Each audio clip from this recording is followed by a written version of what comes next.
ओम श्री गणेशाय नमः। ओम नमो भगवते वासुदेवाय। हरे कृष्णा कृष्ण कृष्णा हरे हरे, हरे राम राम राम हरे हरे। तव्हां सभिनी हरि भक्तन के नमस्ते।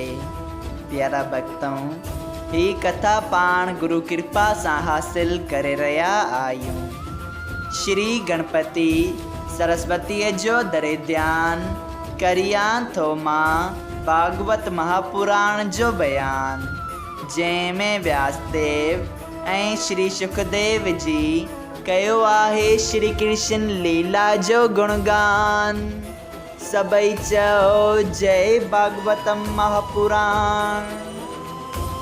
प्यारा भक्तों, कल कथा में पाण श्रीमद् भागवत महापुराण साहिब जे 10 स्कंद जे 58 अध्याय जे आखिरी भाग में ॾिठो त श्री सुखदेव जी स्वामी राजा परीक्षित के भगवान श्री श्याम सुंदर जो बदरा ऐं लक्ष्मणा सां पणजी अचण जी कथा ॿुधाइनि था ऐं तंहिं बाद ॿुधाइनि था त अहिड़ी तरह भगवान अठन पटराणियुनि सां गॾु ॾाढे प्रेम सां रहण लॻा ऐं उन्हनि मां एतिरी त संतान थियनि जो घणा ई ब्राह्मण उन्हनि जी विद्या पढ़ाइण वास्ते रखिया विया।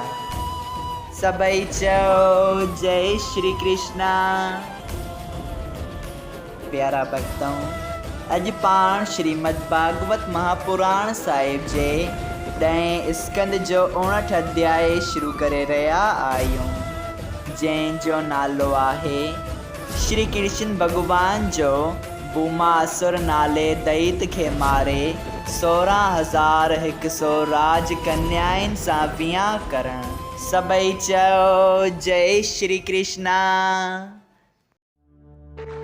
श्री सुखदेव जी स्वामी चवनि था, हे राजा परीक्षित, हिकिड़े ॾींहुं नारद मुनि कुल्प वृक्ष जा फल जिन जी खुशबू तमामु चङी थी थिए से नंदन बाग मां आणे श्याम सुंदर खे ॾिना।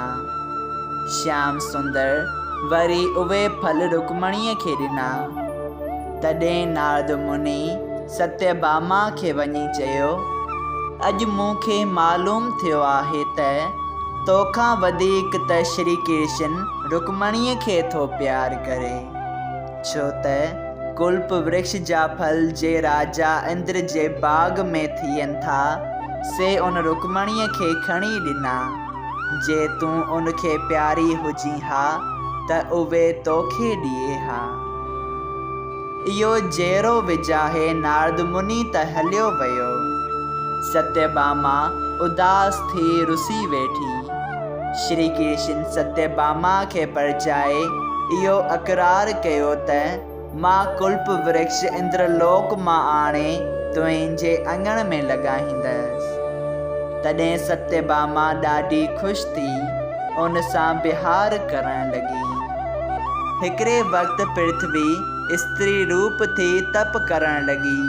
तॾहिं श्री ब्रह्मा जी, श्री महादेव जी ऐं भगवान विष्णु उनखे दर्शन ॾेई पुछियो, तो एतिरो दुख इख्तियार करे कहिड़े मतलब वास्ते तप कयो आहे।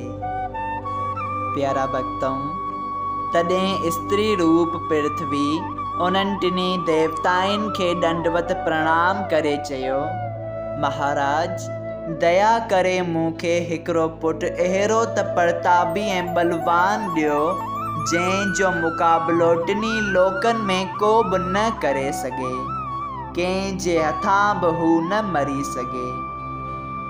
इहा ॻाल्हि ॿुधी टिनी देवताउनि ख़ुशि थी चयो, तुंहिंजो पुटु नरकासुर, जंहिंखे भूमासुर बि चवंदा, सो वॾो प्रतापी पैदा थींदो, अहिड़ो जो सभिनी पृथ्वीअ जे राजाउनि खे त जीतींदो पर स्वर्ग में वञी सभिनी देवताउनि खे बि जीते अदितीअ जे कननि जा कुंडल बि खणी पाण पाईंदो। इंद्र जी छत बि पंहिंजे भॼाइण जे बल सां खसे पंहिंजे सिर ते रखंदो ऐं संसारी राजाउनि जूं 16,100 कन्याऊं जे तमामु सुंदर हूंदियूं से ज़ोरीअ खणी पंहिंजे घर में रखंदो। ऐं जॾहिं श्री कृष्ण वेंकटनाथ उन सां विरण ईंदो तॾहिं तूं पंहिंजी ज़बान सां चवंदीअ त मुंहिंजे पुट खे मार। तॾहिं वेंकटनाथ उन खे मारे सभई कन्याऊं द्वारिकापुरीअ में वठी ईंदो। इहो वरदान ॾेई टेई देवताऊं अंतर्ध्यान थी विया। पृथ्वी तप करण छॾे ॾिनो।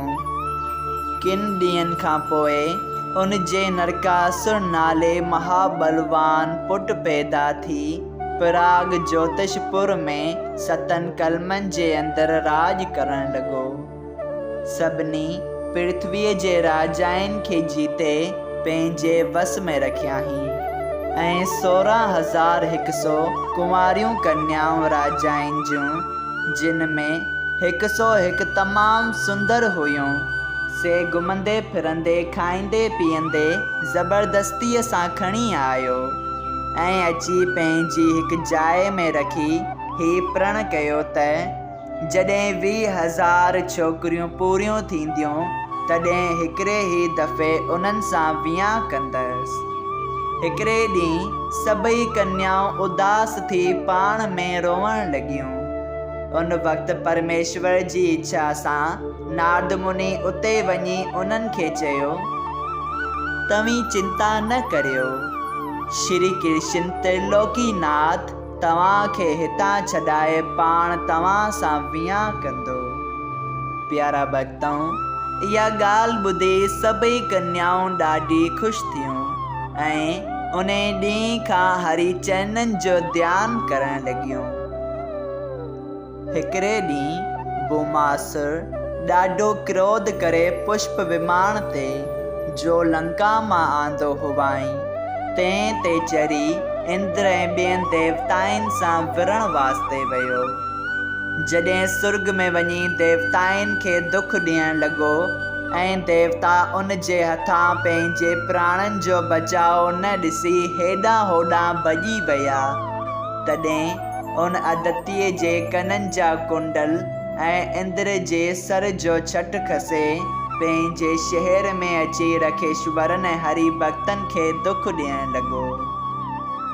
सभई देवताऊं, हरि भक्त ऐं ॿिया सभु जीव उन जे हथां ॾाढा दुखी थियण लॻा। हिकु ॾींहुं देवराज इंद्र द्वारिकापुरीअ में अची श्री कृष्ण जीअ जी सभा में पहुची हरि चरणनि ते किरी परिक्रमा करे ऐं स्तुति करे हथ जोड़े चयो, हे दीनानाथ, भूमासुर दैत अहिड़ो बलवान पैदा थियो आहे जंहिं मुंहिंजी माता जा कुंडल ऐं मुंहिंजो छत खसे सभिनी देवताउनि खे स्वर्ग खां ॿाहिरि कढी छॾियाई आहे। हरि भक्तनि खे दुख थो ॾिए, तंहिं करे मां तव्हांजी शरण अची वेनती थो करियां त तव्हां उन खे मारे देवताउनि ऐं हरि भक्तनि जी रखिया करियो। तव्हां खां सवाइ ॿिए कंहिं जो भरवसो न आहे जंहिंजी शरण वञिजे। सभई चओ जय श्री कृष्णा। श्रीमद् भागवत महापुराण साहिब जे 10 स्कंद जे 59 अध्याय जो पहिरियों भाग संपूर्ण थियो। अगरि तव्हां सभिनी हरि भक्तनि खे हिन कथा मां लाभ हासिल थियो हुजे त कृपया हिन कथा खे ॿियनि हरि भक्तनि सां शेयर कजो त उन्हनि जो बि भलो थिए ऐं तव्हांजो बि भलो थिए। सभई चओ जय सिया राम, राधे राधे।